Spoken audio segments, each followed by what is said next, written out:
going But on. obviously you were remembered that year, but can you maybe talk to us about some guys when you played who maybe fell out of the public, who you think should be remembered, maybe a 12th or 13th man? No, not really. I think some.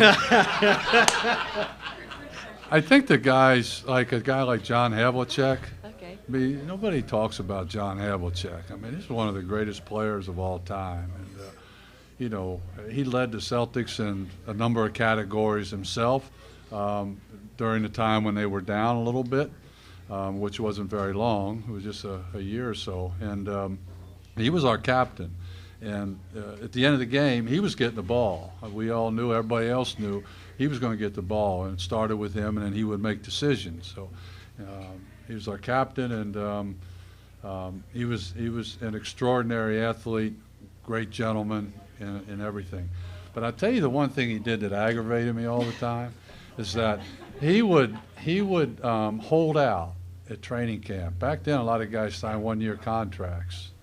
And so he would hold out. We'd be down at this place, Mass Maritime Academy, and they had a tartan floor. So we're doing two-a-days on this hard floor. And we are, but John's not.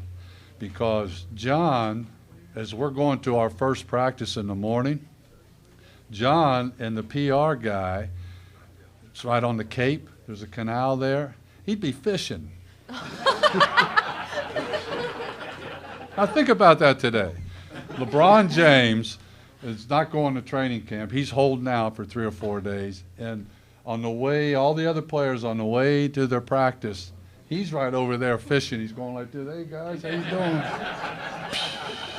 Practice hard. So you in there working out, and then in the evening, here we come again. Where's John?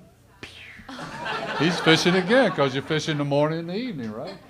That's what he'd do. So that'd be the first 4 or 5 days we'd have to see that. And then he would say, "Okay, it's time for me to start playing again." So he'd sign a contract, and his training camp was 2 days long, and ours was 7 days long.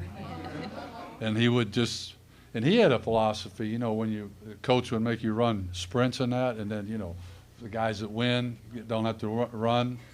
He wouldn't care. He'd lose them all. He'd just run at his own pace and get back in shape. He didn't care about winning. He wanted to actually run, but he'd run it at his own pace. So he's a different kind of a guy, the way that he thought. And but he'd average 40 minutes a game, a whole year after year after year. So we could understand why he wanted to take that little time off at training camp. But we still didn't like it, especially the wave. That's the way it ended after that.